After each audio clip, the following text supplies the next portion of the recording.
Good morning. Here we are on day 5 of 77 of biking to work, my friend, on a beautiful Monday morning.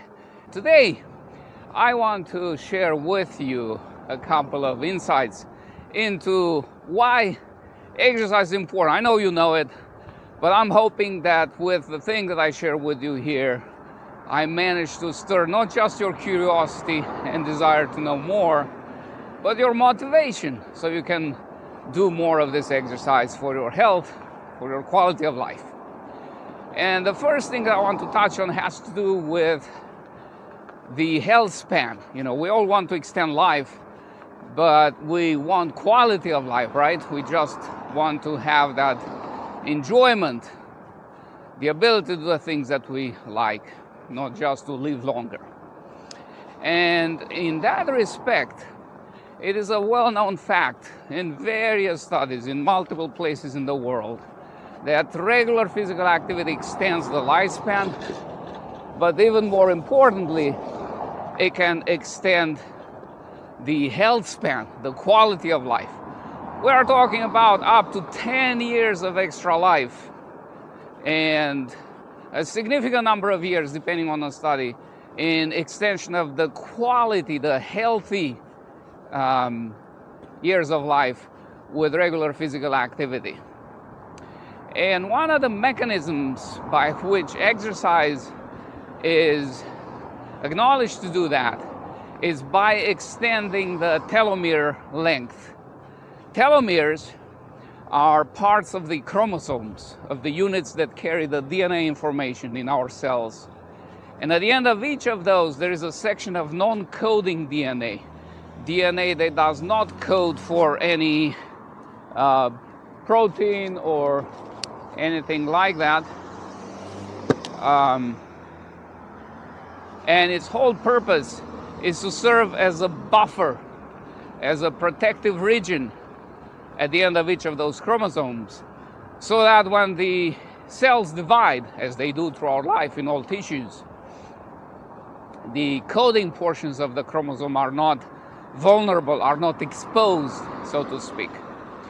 And we actually have an enzyme. You know, this is not some random thing that happens by happenstance.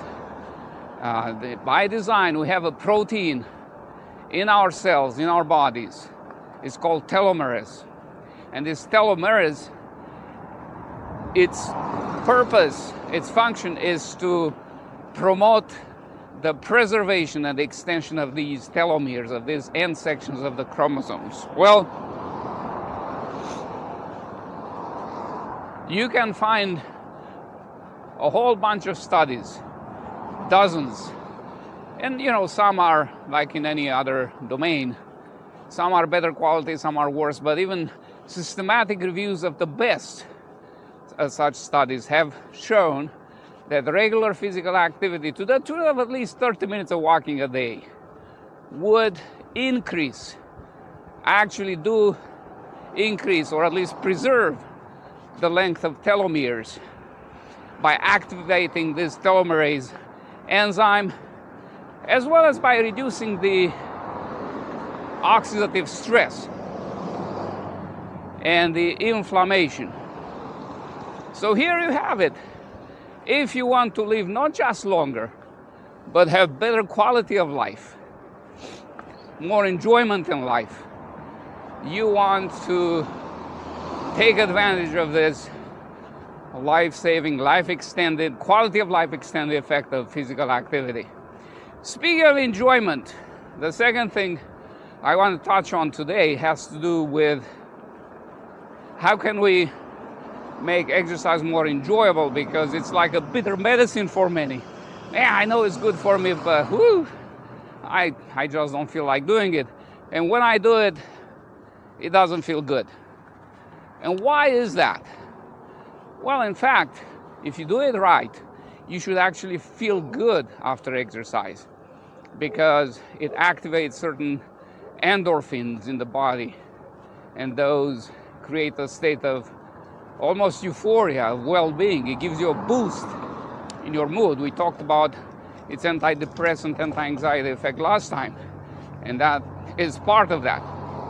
But there is such a thing that too much exercise can actually do the opposite. And many people don't realize this. You know, you get excited about exercising. You say, I'm going to start today CrossFit, high intensity interval training, jogging 10 miles a day, whatever.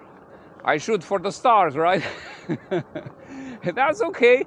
But realize that if you start from a low level of fitness and then you exceed your aerobic threshold, beyond that, exercise doesn't feel good. Not only will you ache the next day, but you will have a bitter experience about the whole thing. And that's not what we want. I remember when I was a teenager in Romania, my parents lived in the countryside, and during summer holiday, here is a pedestrian with a dog again. During holidays in the summer, I would go and live with them for 3 months. And they had animals, and they had to collect hay for the winter to keep the cows and the goats alive, so they have food. And they didn't have the system you have here, where you can go to a farm or whatever and buy hay with your truck and bring it home. You had a piece of land, and you let the grass grow, and about late June, maybe early July, you would go and cut the grass. And again, they didn't have at that time any machinery to do that. It was all by hand using those scythes. And they took me one day with them. My dad wanted me to learn how to do that task. So in the morning, we had food and water with us. And all day long, all we did was cutting that grass with those scythes. And that's a very intense physical activity. If you've seen how that is done, it engages muscles that you normally not use, because it involves this twisting motion, repetitive twisting motion of the body. And I did that all day, and I felt pretty good. You know, when you're a teenager, you think you